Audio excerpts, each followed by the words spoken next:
All right, so let's get going on today's meeting. So what we're going to be doing today is we are going to be wrapping up our look at perception by taking a look at the special topic, the LA-MOAD theory, which is going to be our way of looking at the challenge and problem of explaining metaphorical images and how does our human mind perceive metaphorical images. So this is in keeping with our recent discussion on picture perception and the idea that our human mind has been developing through time, through eons of evolution and development. We have finally ended up with a human mind. So our human mind is an ancient structure, an ancient strategy, an ancient way of interacting with the world that has now been placed into a environment that it was never made for.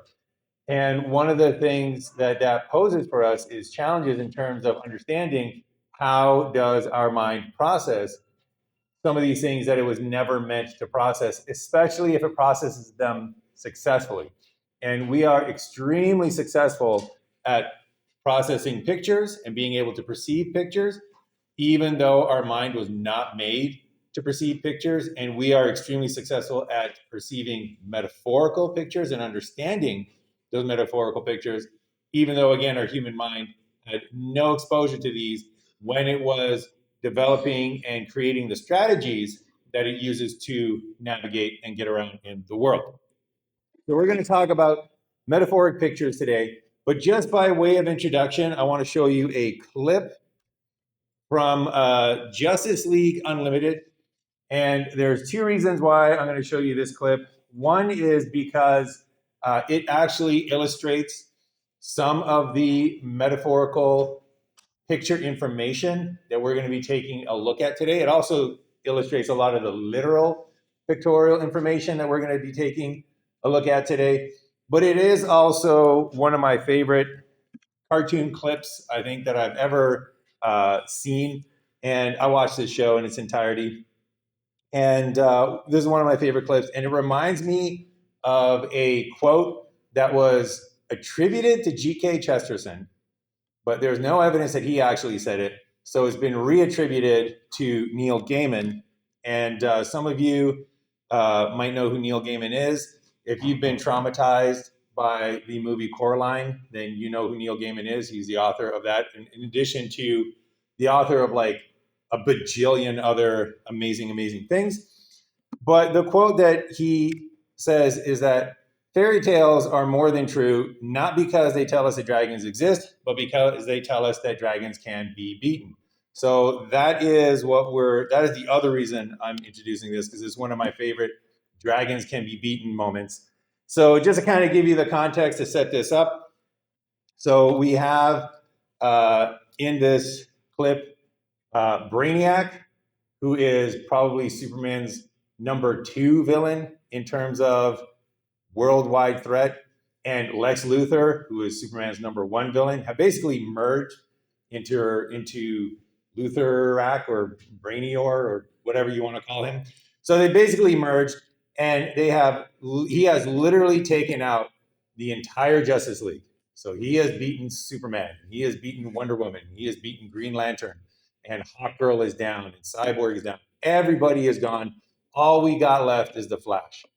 And the Flash is facing him down, and that's where we're going to pick up the clip. What does the Flash do when literally all these other heroes who would probably have much better chance at defeating Brainiac Luthor, what does he do in this particular situation? Are you going to fight me, boy?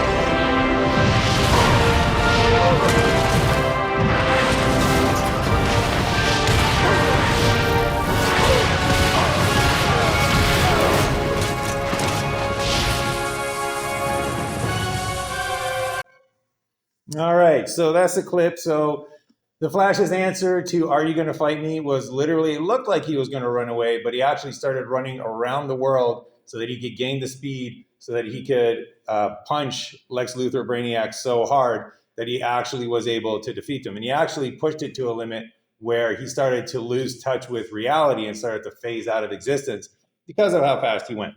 So dragons can be defeated, always a good thing to remember. But for today's class, one of the things that I wanted to show this clip for was to illustrate some of the metaphorical devices that depicted Flash and his super speed. So some of the ones that we're going to take a look at today are things like action lines. So we had the streaks following where the Flash was running. Now, some of those, the more illuminated ones, those are his actual speed force, that they do follow the structure that action lines actually have. But then you also have these actual pathways, metaphorical pathways that follow him as he runs around the world, depicting his super speed, depicting the fact that he is in motion. And then another device that we saw in that clip is also the use of multiple images. So oftentimes they would show, as the Flash was running, multiple images that indicated what position his body was in the previous moments to wherever he was in that particular video frame. So we're going to take a look at these aspects of picture perception, these aspects of metaphorical images, and see if we can kind of understand how our mind processes these and how it represents these in order to understand metaphorical pictures and not get confused and not come to the conclusion that, oh, the Flash is now called his quadruplets that we didn't know existed before, and now they're all going to fight together. No, you understand that's one individual, multiple images indicating metaphorically his position through time in this particular in his particular run. So just by way of recap to what brought us here, so we kind of left off last time with the betterer definition of what a picture is, and this was from Gibson, 1971. And he mentioned that a picture contains the same kind of information that is found in the ambient optic arrays of the ordinary environment. So that was his framework to try to understand, why is it that we can perceive pictures so readily, so straightforwardly? And his answer was that, well, the reason we can do that is because the same information that is found in the environment that our visual system was made to interact with, that same information is preserved in pictures. So if we can pick up that information in the environment, we can then pick it up in pictures, and it's preserved. And that's why we're able to perceive pictures, because to our visual system, they're both providing the same kind of information. So this was the pictures as information definition. And we saw a nice simple example of that from Mitch Hedberg when he was talking about how Swiss cheese is the only cheese that you can draw with a pencil and paper. And that's why Swiss cheese was his favorite. And again, this illustrates the idea of pictures as information, because there is an invariant relation that specifies what Swiss cheese looks like. So if you've ever gone into a deli and you have recognized Swiss cheese, if you've ever asked for a burger with Swiss cheese on it, and then when it's served to you, you said, hey, that's not Swiss cheese, it's because you can recognize the invariant relation that is in Swiss cheese, and that invariant relation can be depicted in a picture, and that's why that image on the right looks like Swiss cheese to us and is readily recognizable.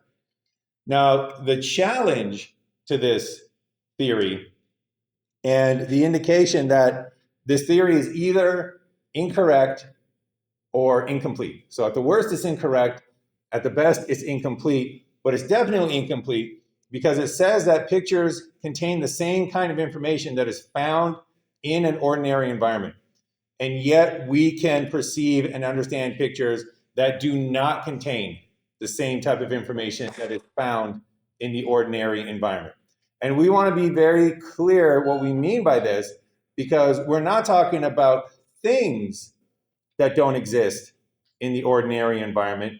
We are talking about methods of depiction that are not based on anything that we have ever encountered in the ordinary environment. So on the left there, we have a metaphorical image. On the right, we have a literal image. And even though the left indicates or depicts a real object, lions exist in our world. And even though on the right we have a fictional object, unicorns do not exist in our world, the image on the left is a metaphorical image because it is not using optical array information that was ever presented in the real world. It's not recreating or preserving that information that we have encountered in the real world in order to depict these gigantic sky ghost lines. On the other hand, the picture of the unicorn is a literal image because if unicorns actually did exist, then this is what they would look like. This is the information that it would provide in the environment. And then this is our way of picking up this information. So one way, if you do want to kind of extend that, you can also kind of tie this in to the idea that most fictional creatures that people ever come up with are usually amalgamations of creatures that actually exist.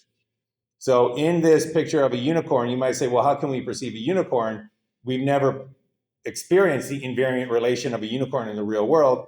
Well, you have experienced the invariant relations in a horse. You have experienced the invariant relation in a horn. So those two together, you can combine them. And that's oftentimes why, you get those fictional creatures like the manticore, and it's got the head of a lion, but it's got the tail of a scorpion, but it's got it's always like a pieced together kind of chimera monster. That's probably one of the reasons, because if you were to create something that had no basis in reality, again, it wouldn't read or be readily understandable as that thing that you're trying to create.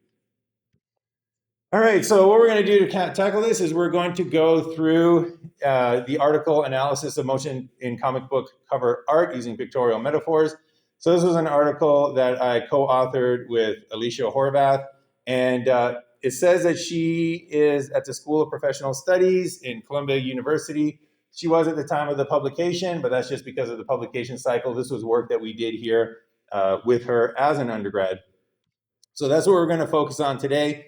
Before we get to the actual results, we're going to talk a little bit about metaphors, both linguistic and visual metaphors. We're going to talk about pictorial devices, both literal and metaphorical pictorial devices. Then we're going to take a look at the study, discuss the LA-MOAD theory, and some of the implications of that LA-MOAD theory. All right, so let's start talking about linguistics. We'll start with linguistics and we'll incorporate pictures into it. So let's say that I have a phrase that the grass is green. Let's say that I tell you that statement, the grass is green. If you had to imagine what this means, or if you're trying to understand this, this is a literal statement. And you're going to be pretty accurate and pretty able to say, you know what, that means that the grass is green. And if I was to look at the grass is green. And if I did look at the grass and the grass was brown, I could say, hey, you're a liar. You told me the grass was green. But it means that literally the grass is green. The grass actually is green. So that's a literal statement. On the other hand, something like he has a heart of stone, that's a metaphorical statement. And when we say something like he has a heart of stone, we don't mean literally that the person that we're talking about has a heart of stone. So if you ask somebody about their boyfriend and they said, yeah, he has a heart of stone, you don't usually think to yourself, oh my gosh, we got to rush this guy to the hospital. Is he okay? Do we need surgery immediately? How does he survive with a stone that is made out of, with a heart that's made out of stone? No, we understand what it means. It's a metaphorical statement that he's unfeeling, he's cold, he's cold is a metaphorical statement, but that he doesn't have feelings, he lacks empathy. That's what we mean by he has a heart of stone. And you can see this with many of these metaphorical statements.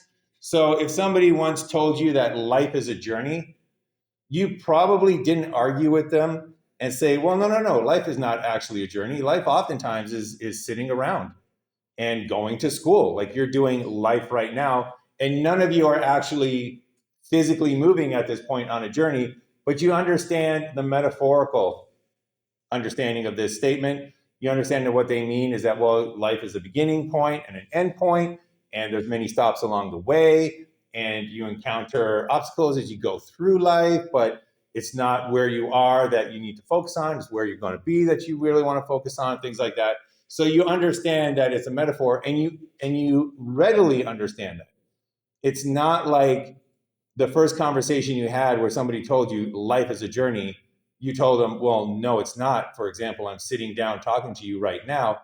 You understood the implications of that, the metaphor of it. And part of that is because your mind immediately goes, well, no, life is not a journey. But then says, well, wait a second, because those two are patently not the same thing, let me see which concepts map from one to the other, and we'll see what this person was trying to say. All right, so that's just your intro to the idea of metaphorical and literal, linguistic statements and pictures. And now we're going to take a look at how we can depict things in a picture. And specifically, we're going to focus today on motion. So the fact that you can depict motion in a picture is pretty magical because you have a moving object being depicted in a static medium. So this person running here is basically still, they're static, they're not in the picture, they're not moving anywhere, and yet we readily perceive that this person is in motion, that they are running somewhere. And then you can also get the opposite, where we can depict people standing, just sitting around, not moving in a static image. So how is it that we can depict motion in some instances and people standing still in other instances? What is the information that is being picked up from this picture that specifies standing still in this situation and specifies motion in this situation? So we're going to talk about some of the literal devices that help you understand that this person is in motion. So for example, we have the fact that his arms and legs are in a particular position. So he's got one leg in front of him, one leg behind him. He's got one arm in front of him, one arm behind him. There's information that his foot is actually off the ground. So all of this literal information is giving you or specifying that this individual is actually running. But then we also have metaphorical depictions of motion as well. So here we have an example of a little girl, and she was running across a field, and she jumps and falls down and is still having a wonderful time. Because when you're small, falling down doesn't hurt as much as when you get a little bit older. So this is a metaphorical image that uses the metaphorical pictorial device of multiple images. And again, it is extremely rare. I won't say that it never happens, but it's extremely rare that anybody looks at this photo and thinks to themselves, oh my gosh, what a wonderful picture of triplets playing together. And that little girl on the ground, she better watch out because her sister is about to land on her. Nobody ever perceives that. They always perceive it as that one individual at different stages in their motion. And the same thing with this example here of this individual jumping from one rock to another. Nobody ever says, oh, is this a picture of the Sanderson quadruplets, doing their acrobatic parkour in the natural environment? Nobody ever says that. They understand this is one individual at 4 stages, and this is another way of incorporating metaphorical devices of multiple images into a depiction of motion. So that's what we were going to take a look at. How is it that we process the information in these pictures in order to perceive that these individuals are in motion? So that was the analysis of motion sub-study that we did. But before we began this study, we had to get some things incredibly straight. We had to make sure that all our I's were crossed and our T's were dotted. So the very first step was to define exactly what we mean by metaphorical and literal as it pertains to pictures. And for this, we used a definition from John Kennedy, my supervisor, my PhD supervisor, that he proposed in 1982. And it's a very broad definition for literal pictorial devices and metaphorical pictorial devices. And his definition was that literal pictorial devices represent what is actually in the 3D scene, whereas metaphorical pictorial devices represent what is not in the 3D scene. So things that actually occur in the real world, in that 3D scene, if they're depicted in a picture, that is a literal pictorial device. On the other hand, if something does not actually occur in the 3D scene, but then that is depicted in the picture, that is a metaphorical pictorial device.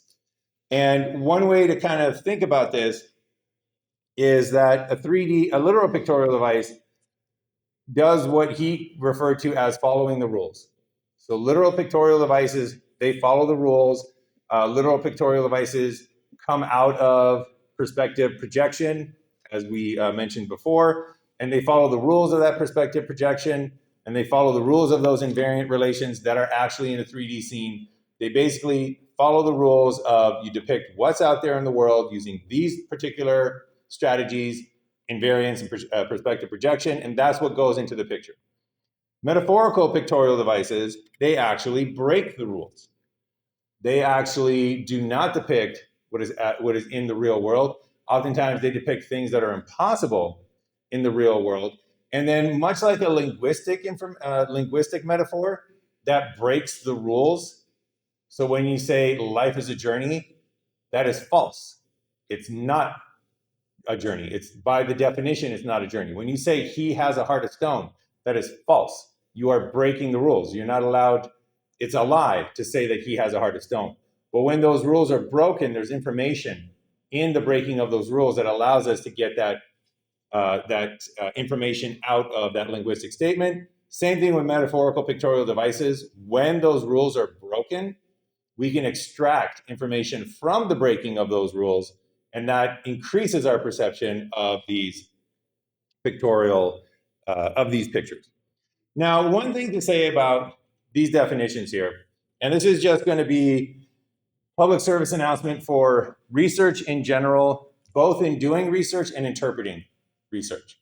So one of the things that we really wanted to do when we were doing this research is use a established definition of what literal and metaphorical means for pictorial devices. So we landed on Kennedy from 1982.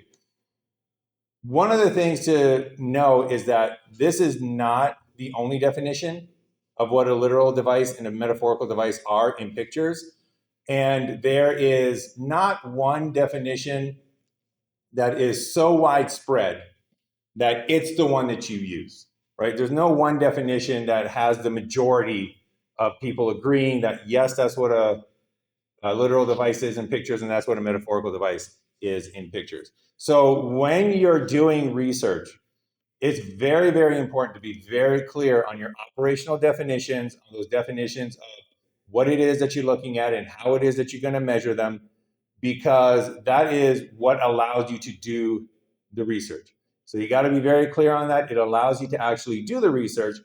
And this is a pro tip. If you use somebody else's definition, then you don't really have to defend it against detractors. So anybody that objected to this definition while I was publishing the article or while I was giving a talk, I could simply say, well, this was the definition that we went with, and we can argue as to whether Kennedy was correct or not. But as a way of doing science, you've got to start with something. And if you start with somebody else's definition, it's a lot easier to defend your use of that definition. On the flip side, so that's if you're doing research. On the flip side, if you are reading research, with which all of you will be doing, you oftentimes need to, well, not oftentimes, always need to make sure that you are aware of the definitions that people use when they're doing their research. So if I was in a discussion with somebody else who was working with metaphorical pictures, and I said, well, we found evidence in this study that supports the LA-MOAD theory. And they said, well, we found evidence in our study that does not support the LA-MOAD theory. And I was like, well, our study is controlled and doesn't have confounds, and we use the right statistical analyses. And they said, well, our study has controls and it doesn't have compounds, and we use the right statistical analyses. And I said, well, our study has a bunch of subjects in it. It doesn't have a small sample size. And they're like, well, our study has a bunch of subjects in it. It doesn't have a small sample size. Both studies could be equally good and yet could contradict each other. And the issue 9 times out of 10 is that they're using different operational definitions.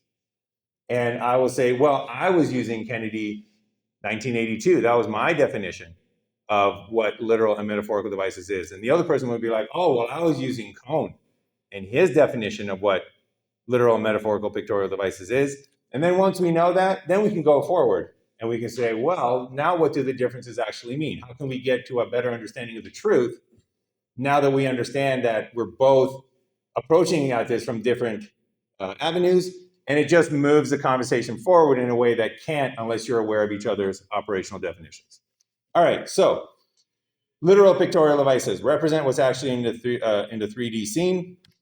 So when you are running, the literal devices are things like the position of your arms and your legs. Your arms and your legs actually do go into these positions when you're running in the real world, in the 3D scene. The foot off the ground is actually one of the definitions of running. If you are a speed walker or a fan of the speed walking competitions, the definition of walking versus running, and it will get you disqualified if you run in a speed walking competition, the definition is one of your feet has to be touching the ground at all times. If one of your feet is touching the ground at all times, you're walking. If both your feet are off the ground, you're running. So literally when you're running, both feet will be off the ground. Both of his feet are off the ground. So those are literal depictions of running, or those are literal pictorial devices to depict this running. On the other hand, when you fall down, you never split into 3 people as you're falling. So regardless of the height from which you fall, there's never been a human being who has split into 3 different individuals as they fell down. So this is a metaphorical device. This actually does not happen in the 3D scene, does not happen in the real world, but is being used in a picture, hence metaphorical pictorial device. So once we had our starting definition, once we had that straight, we then went to our historical analysis. So what we wanted to do was we wanted to look at successful artists that use literal and metaphorical pictorial devices. Now, we were very adamant and clear about the need for using successful artists. And why did we want to use successful artists, specifically limit our analysis to these artists? Well, if you can think of pictures as a communication, where somebody creates an artifact and then somebody else has to understand it, if you create an artifact that is unintelligible, nobody can understand it, nobody knows what's going on, then that artifact will not be commercially successful. You can't sell a story that reads like nothing but gibberish. You can't sell a painting where the person has no idea what they're looking at. They can't make sense of it. That is usually something that cannot be done. Even abstract paintings have some level of understanding that the person viewing them can appreciate. So we restricted it to successful artists because the idea is that, and this is the, came up in, I articulated it later in my research, it's called the cart theory. And this is basically saying that if you are doing a corpus analysis, you are looking for the successful artists because the successful artists are the ones who are creating artifacts such as images that use the way that your mind processes information in order to communicate with their image. So they're making a picture, and however they stumbled across this strategy, the strategy that they're using maps onto how your mind actually processes that picture. So once you have that idea, you can then look at the artifact and say, well, what information is in the artifact? Because now I know that whatever information is in here is readily processed by the typical person, because this is a highly popular picture, highly successful artist. And the only way that you can get to that success, or one of the only ways you can get to that success, is basically saying, producing things that people look at and say, I get it, here's my money, and then please make me some more. All right, so we were looking at successful artists, and we wanted to see what combinations they use in their pictures. So how do they combine literal devices and metaphorical devices? And does this indicate any differences in how we process literal and metaphorical devices? So this is a historical analysis. If you look in the literature, this is also known as a corpus analysis, where you basically go through a selection of artifacts or a corpus, and you analyze what is in that selection of artifacts. So we started looking for places where metaphorical images were readily available. And one of the places where they are not readily available is in a lot of classic art. So here we have a depiction of the Birth of Venus. This is by Botticelli.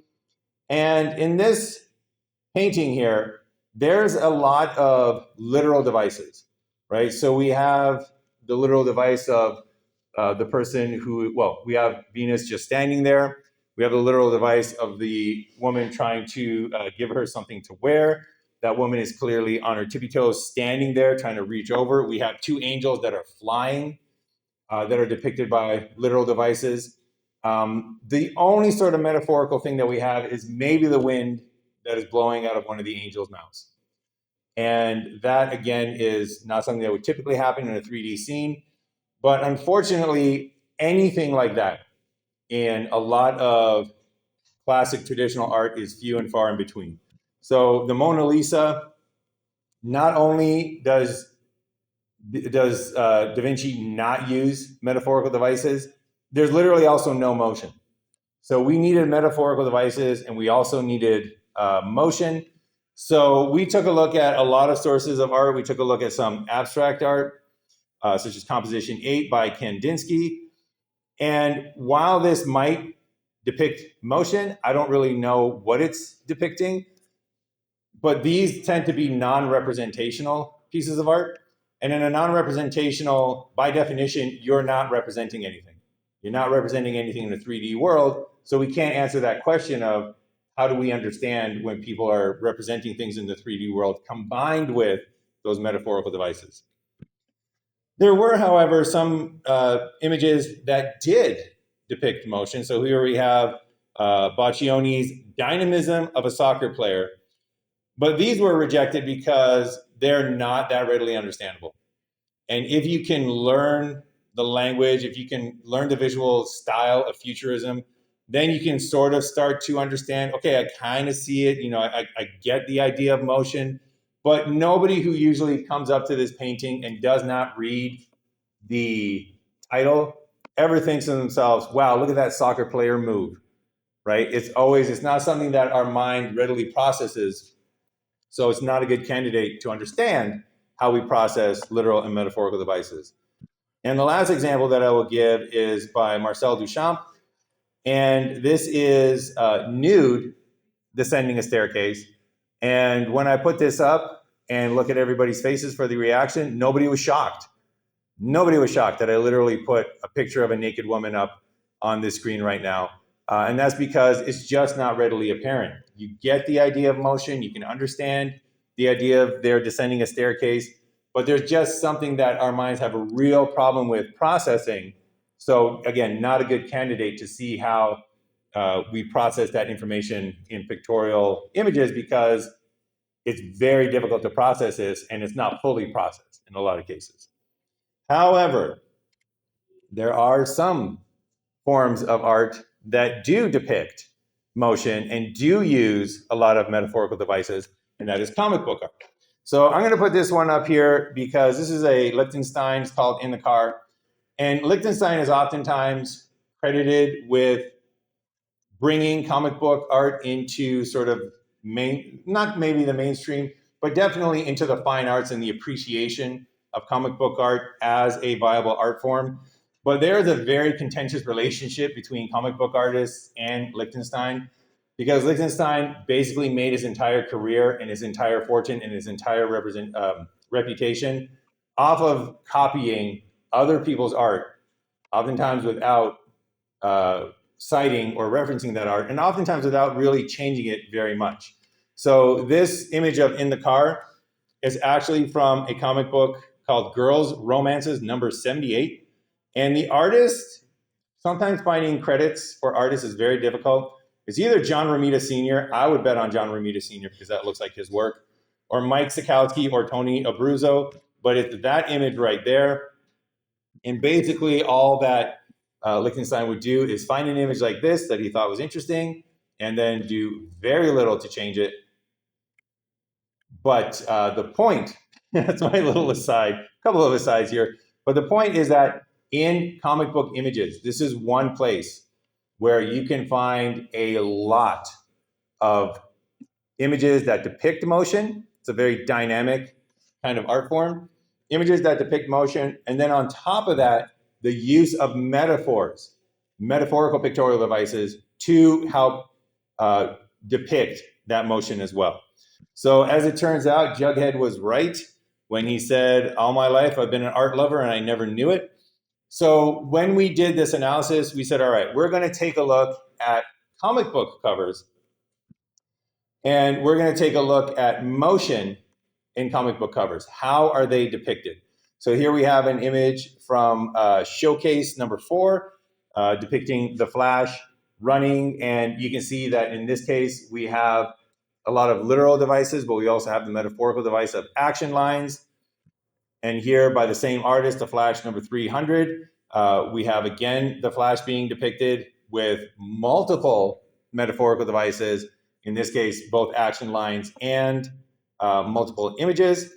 And the artist for this in both cases was Carmine Infantino, and that's him right there. And he actually gave a 2-page instruction manual on how he draws the Flash. And one of the things that he put into that instruction manual is that if you want to draw the Flash like I draw the Flash, then one thing that you're going to do is you're going to use metaphorical devices. So you're going to draw the Flash with literal devices, like a person would run, arms are bent, one leg is off, leans forward. But you're also going to use metaphorical devices such as multiple images and such as action lines.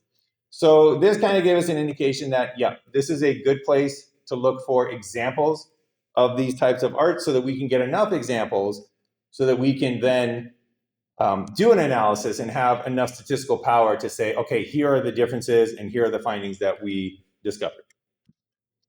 All right, so the stimuli that we used, there were 400 comic book covers from the Silver Age of comics. So one of the things that you need to do when you're doing a corpus analysis is you need to delimit your analysis of the corpus, because we couldn't possibly do every comic book cover ever published that was published by a major, even now I'm delimiting it. We couldn't possibly do every comic book cover ever published. If we wanted to limit it to only the popular publishers, we couldn't possibly do every comic book ever published by Marvel, DC, and Image Comics, let's say, because we'd still be working here 10 years after the fact. So we had to limit it. So he said, all right, 400 comic book covers from the Silver Age of comics. And one last little thing about doing work like this, sometimes you just need to make an arbitrary decision. So why the Silver Age of comics? The only way I can answer that is why not? We could have chosen the Bronze Age, we could have chosen the Modern Age, we could have chosen the Golden Age, but we had to choose an age. We had to choose one. So we thought, you know what, Silver Age of comics, that was when all these superheroes kind of came back. Let's go with that one. So if you're wondering why we chose the Silver Age of comics, the unsatisfying answer is because we needed to choose one, and that's the one we went with. In this case, we decided we were going to focus our corpus analysis on just one motion. So we already saw running, we saw falling, we saw jumping. In this case, we were going to focus only on running. So we were going to take a look at 400 comic book covers, and we were going to look for examples of running, examples where running was depicted, and then we were going to analyze what are the literal devices that are being used to depict running. So for example, here in Captain America, various literal devices are used to show that he's running towards you. And then we were going to also see, are there examples of running being depicted with metaphorical devices? So here we have Quicksilver being depicted as running around Spider-Man and continuously punching him in the face. And in this case, you can see that there are multiple images, there are action lines being used, there are these metaphorical devices being used to indicate that Quicksilver is running. So we chose 400 comic book covers from the Silver Age of comics. I don't have it exactly here, but we did choose it from 100 issues from the 4 big titles that Marvel was producing. Again, why choose Marvel? We had to delimit it somehow. So it was from the 4 big ones. I believe it was the Avengers, it was Spider-Man, Captain America, and Iron Man, I believe it was. I might be wrong on that. But anyways, 400 comic book covers. And then we also delimited the 5 pictorial devices that we were looking for. So we were going to take a look at 3 literal devices, 2 metaphoric devices. And once again, this is an example of just the nuts and bolts of how to do research. You might ask yourself, well, why only 3 literal devices and 2 metaphorical devices? Why didn't you go for 3 metaphorical devices? Why not 4 and 4? Well, the reason is because we based our design of this on a previous study. So Carello et al. In 1986 put out a paper called The Static Depiction of Movement, where they started to look at some of these devices for depicting motion. And sure enough, they chose 3 literal devices and 2 metaphorical devices. So one of the benefits of this is of using that is it's again easier to justify why you chose the devices you chose, because you can say, well, we're just continuing on with the work that Carello et al. Began. But the other thing that it does, and this is also very important, it makes our work directly comparable with Carello's work. So it gives it a consistent through line, where if we find any differences from what they found, or if we find similarities from what they found, it can't be explained away by saying, well, you used different devices than they did. It's actually a nice, consistent through line. So what are those devices that we used? Well, the baseline was no pictorial devices. So we defined just standing there, arms next to your side, no lean, no anything, just standing up straight. That is no pictorial devices. And what we mean by that is that there are no pictorial devices that indicate running. So this is the no pictorial devices are showing running whatsoever. We then have the pictorial device of orientation. And this is one that we followed Carello's definition of this, again, just to kind of keep it consistent. But I'm going to admit to you that in my mind, this does not intuitively make sense, because this is orientation. They called body lean, that you're leaning forward, which you do while you're running. That is called orientation. And then the position of your arms and legs is the second literal pictorial device, and that is called posture. Now, to my brain, this is orientation and this is posture, but Carello defined it as this being orientation and this being posture. So we're going to go with their definition, but I have been known to mix that up every once in a while. So the second literal device, posture, where are your arms and where are your legs? Literally, that's what happens to your arms and legs when you are running, literal pictorial device. And then the last one was the ground plane. So where's the ground plane in these depictions? If you are off of the ground plane, or if one foot is off the ground plane, then that is the pictorial device of using the ground plane to indicate that you are running. So those are the literal devices in isolation. So here we have posture and posture only. Here we have orientation and orientation only, no posture. And then here we have ground plane and ground plane only. And then we also have metaphorical devices, such as multiple images. So these are multiple images that extend in reverse direction of the path of motion. And then we also have action lines. And again, these are lines that extend in the reverse direction from the path of motion, indicating where the motion had occurred in the past. And then you can take all of those devices and you can combine them in any combination that you want to create a whole bunch of different combinations of information, including combining all 5 of them together. So here we have orientation, the body lean is forward. We have posture, the arms are in the running position. We have ground plane, the person is off the ground plane. We have multiple images. There are multiple images of this person running, and we have action lines. Action lines are extending in the opposite direction from the motion. This is an example of something using all 5 of those devices. So then we went out, and with that framework and with definitions that we used and modified and resolved, and basically as we came into different situations where we're like, well, wait a second, is this ground plane or is this not ground plane? We have to refine our decisions to make to classify these. But basically, we went through the 400 images, and any image where we said there's somebody running, we said, all right, what are the devices that are being used in that image? So for a cover of Captain America, for Captain America 100, this one would be classified, if you're taking a look at Captain America running, this would be classified as using posture. So we have his arms and his legs. This one would be classified as using ground plane.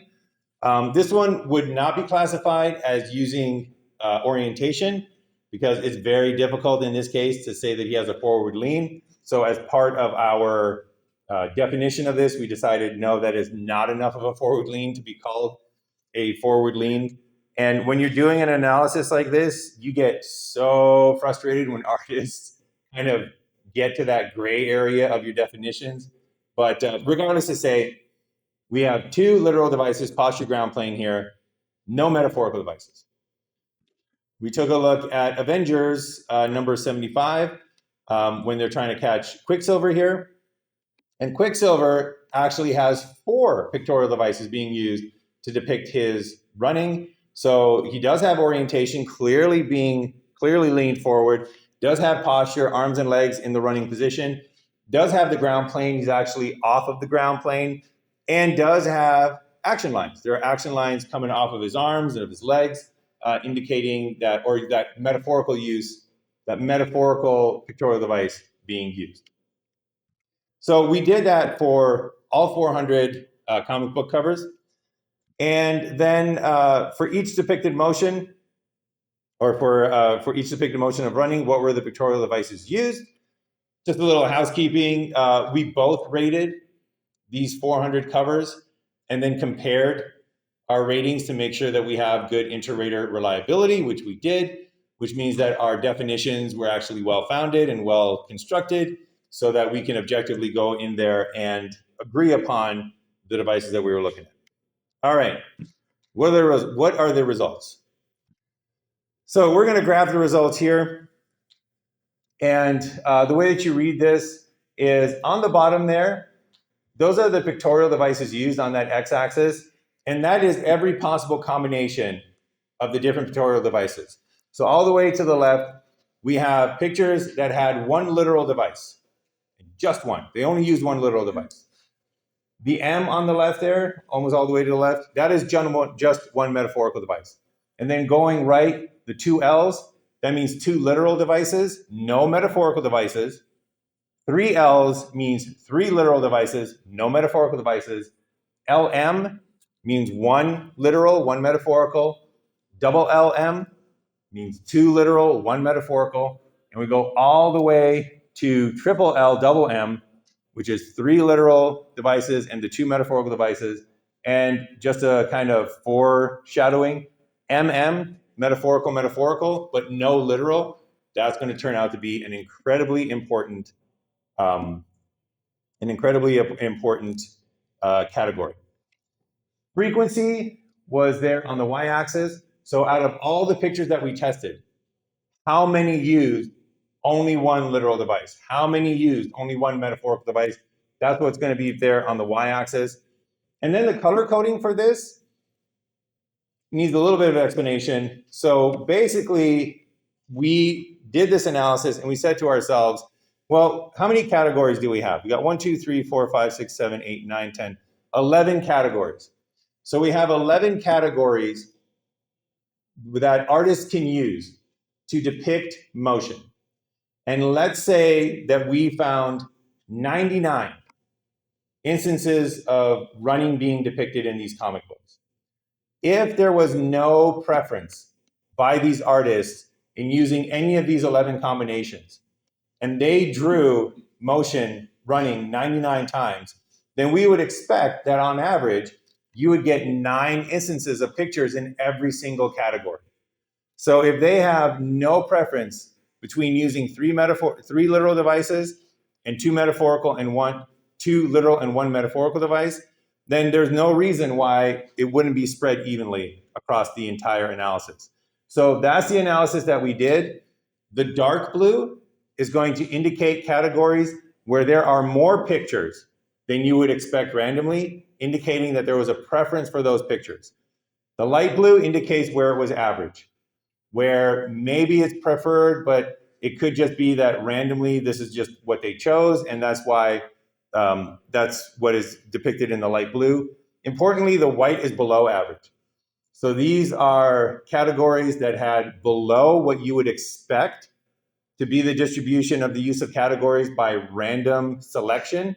So this was an indication that the artists were actively avoiding these particular categories.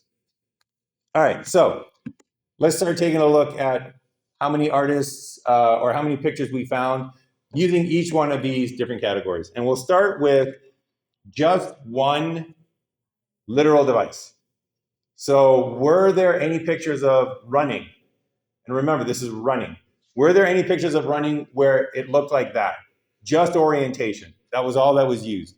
The person was drawn leaning forward, but that is it. Hands on the side, leaning forward. Did any artist draw in that way? Or did they draw with just posture, just a position of the arms and the legs? Or did they draw with just off the ground plane?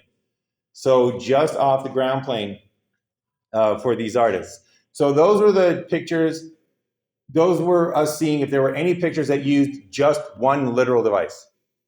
And then also, were there any pictures that used just one metaphorical device?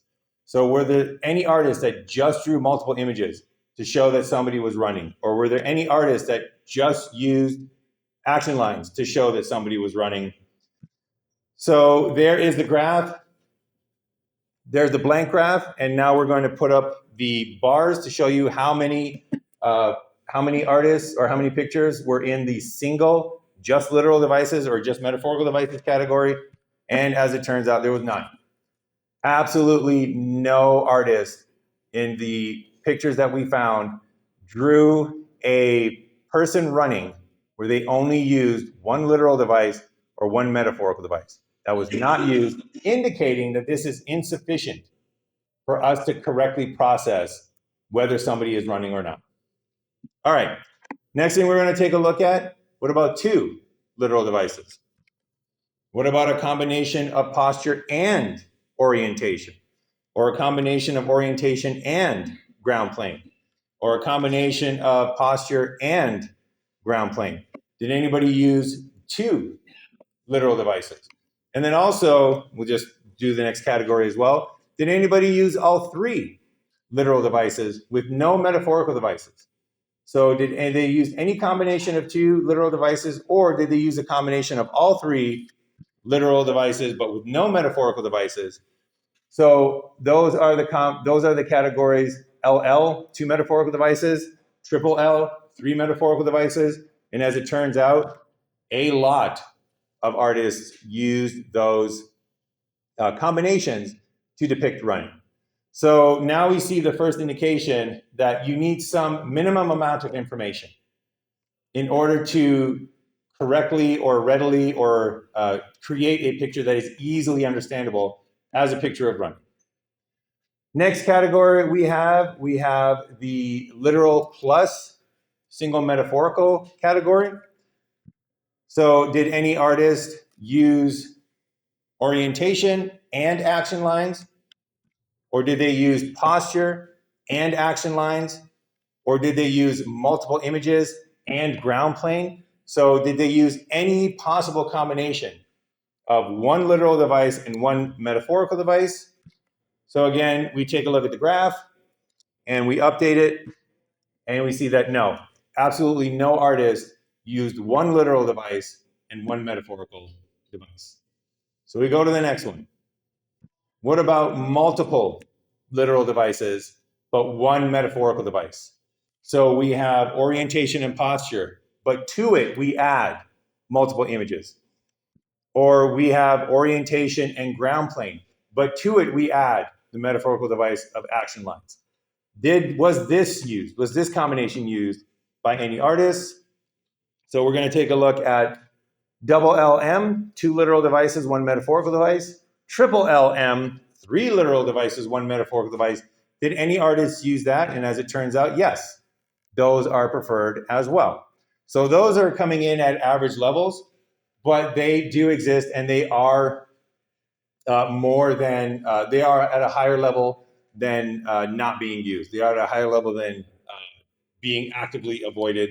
Artists do use two literal devices or three literal devices in addition to a metaphorical device. All right, the next one, two metaphorical devices. Were there any artists that used two metaphorical devices? So there was only one way to do this. You drew multiple images, you drew action lines, but you did not use posture, you did not use orientation, you did not use ground plane. That was the only way to depict this. And was there any artists that used this? Update the graph. No. No artists used only two metaphorical devices. Now, that one is probably not too surprising because as we saw in our previous analysis, maybe you just need a certain amount of information, right? Maybe two metaphorical devices just doesn't have enough information to be used. So what if we add more information to the two metaphorical devices? What if we start adding literal devices to these two metaphorical devices? Whether it's one literal device, two literal devices, or three literal devices, were there artists that did use these literal devices, but then to those literal devices added both action lines and multiple images? They added both of those metaphorical images. So we go back to the graph and we're looking at the single L double M, one literal device with two metaphorical devices. Double L double M, two literal devices with two metaphorical devices. Triple L double M, three literal devices with two metaphorical devices. And we only found one instance in all the covers that we looked at where they used two metaphorical devices combined with literal devices. So here we have a very clear pattern that your mind, your visual system, when it's perceiving and picking up information from a picture that is depicting running, it readily prefers literal devices alone. It readily prefers literal devices plus a single metaphorical device, but for some reason, literal devices plus two metaphorical devices are just not used. They're not created by the artists. And again, the argument is that these are successful artists. They're successful because they know what works. They're successful because they know the techniques in order to communicate motion. So the fact that they're not producing certain of these combinations means that in their experience and in their learning the art form, they have learned that those are not effective ways to communicate running in these instances, so they avoid it. All right, so any questions on the results before we go to the conclusions? Yep. Oh, okay. All right. No, I get that. I get that. So I'll answer your question first, and then I'll answer what I thought you were asking in second, because I think they're both good points. So one of the ideas, one of the counter arguments to that is that as the biggest publishers, Marvel, DC, Image, the top publishers, they will not hire just anybody. And so there's that gateway to get in, which means that you have to have some sort of body of work where at least somebody, the editor or whoever's hiring, will look at it and say, yes, this is good, this will work, we can understand this. So there's that idea that there was a sort of gatekeeping of skill level to get into, these big publication houses. The other thing is that as much as they're businesses that don't really care about the artistic side of things, but just care about the bottom line, the financial side of things, because again, they are a business, they want to keep the doors open. To that extent, it almost strengthens the argument because I think they would have no problem whatsoever taking a look at an artist and saying, I'm sorry, I love your stuff. I think you're great, but nobody gets you. Your books aren't selling. We got to say bye, right? You can go on your way and do your own idiosyncratic, super artsy looking stuff, but we can't employ you because we need to move, these sales. So I think that you can kind of see as a strengthening of the argument that, yeah, limiting yourself to analyzing the artists that work in these conditions is actually ensuring that what you're finding is something that reflects how people actually process this information. Because one of the things that became readily apparent to me is that if I wanted to create whatever pattern that I wanted to find in these results, I could just start self-publishing my own comic book, and I could use nothing but metaphorical images. It doesn't mean that it works, because I'm sure if I put this up on whatever sales channel, nobody would buy it, right? So it needed to be something that was basically given the stamp of approval by hundreds of thousands of readers saying, you know what, yes, I understand this, and I'm going to keep buying your comic, and that's what was happening. The thing that I thought you might be asking about is whether or not this indicates a restriction in the style that they enforced upon their artists. Yeah. So it is possible that when the artists working for Marvel started putting in their pictures, some editor or some inker or somebody with power, maybe a very predominant artist that was already working there, took a look at their stuff and said, no, we don't draw this way. Mm-hmm. This is not the way that we do things here, in the House of Marvel. So one of the things that you can do for that is see if this generalizes. So see if it generalizes, because we just looked at Marvel in the Silver Age. Is this what Marvel was like in the Bronze Age or in the Modern Age, when those people would have retired and maybe the system would have changed? Is this the way that DC does things or Image does things? And then if you can find it, is this the way that other outside of comic book art also does things? So one of my most gratifying moments when I've been involved in this research, we did a very similar kind of study with gigantic size and the use of gigantic size. And it was in comic books that we found the most examples of that. And then we thought, all right, let's see if this generalizes for many of the reasons that I just mentioned. So we took a look at fine art and classic art, and they actually do have a lot of depictions of giant size. So in a lot of religious icon pictures, the important religious figures are drawn as like 9-foot giants. So we took a look at that in the classic art world, and the findings were literally exactly the same, indicating that it's not like a house style that's enforcing this. It's more a function of the fact that we, as human beings, perceive these things in a certain way because of the ways our minds are made. And if you can map what you do onto the way that people perceive, then you're going to be successful. If you don't map, then people are going to say, well, they might be polite. They might say, yeah, no, it's nice, but I don't get it. And more importantly, I'm not going to buy it. All right, any other questions on this before we wrap it up with the conclusions? All right. So what are the conclusions? What can we say about this? Well, to give a sort of synopsis of what we found, what is the pattern of what we found?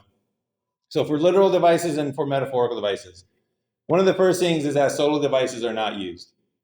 So solo devices just don't have enough information in them. They don't specify or provide you with enough information to say, yep, that person is running. So artists avoid them. Solo devices are not used.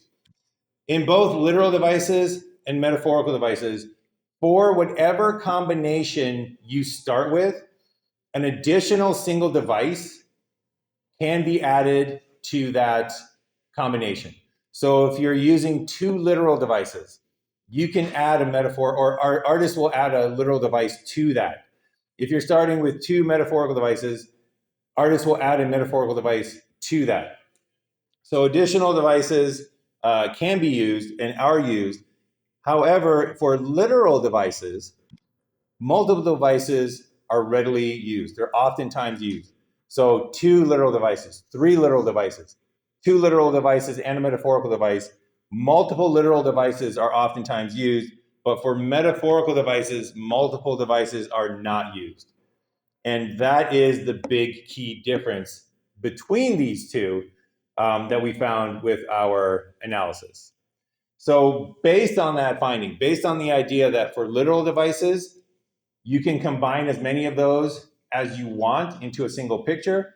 But for metaphorical devices, you add one, it makes your picture better, but you add more than that. And that is not something that artists do. That kind of led us to formulate the literal devices, additive, metaphorical, one and done theory. And if you're wondering if I chose that because I really wanted it to have an anagram like LA-MOAD, you are correct. I like it because, who doesn't like stuff a la mode? It's ice cream. It's amazing. But anyways, it's the LA-MOAD theory. And it basically says that literal devices are additive. If you have a picture and you add a literal device to it, your picture gets better. And we've seen that in the results. However, if you have a picture and it has a metaphorical device in it and you add another metaphorical device, that does not improve your picture. That is something that artists readily avoid. We have research later on that shows it does no harm, but it doesn't improve the perception of motion in that picture. So what this indicates is that there is a fundamental difference in how our minds process literal devices versus metaphorical devices. Fundamental difference in how we process literal versus metaphorical information. So this is something that came out of this result. There has to be a difference between how we represent these two forms of information. I'm not sure exactly what that difference is, but it has to be different because one kind of that information, literal devices, they add together and they add to metaphorical devices. But metaphorical devices, they do not add together. They can add to a literal device, but a metaphorical device does not add to a metaphorical device. So there is some fundamental basic difference in how we represent the information from metaphorical and literal information. And then the last thing that I'll mention is that this is not just literal and metaphorical information in pictures, but this could extend to literal and metaphorical information just in general.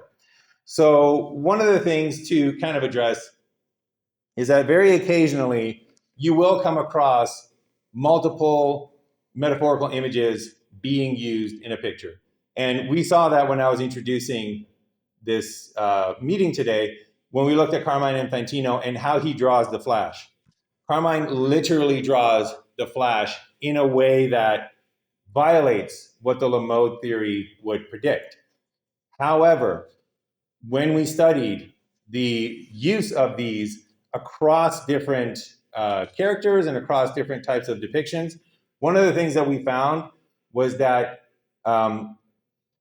this method of drawing was basically only used by people who were influenced by Carmine Infantino, and he kind of set the stage for the template for drawing the flash.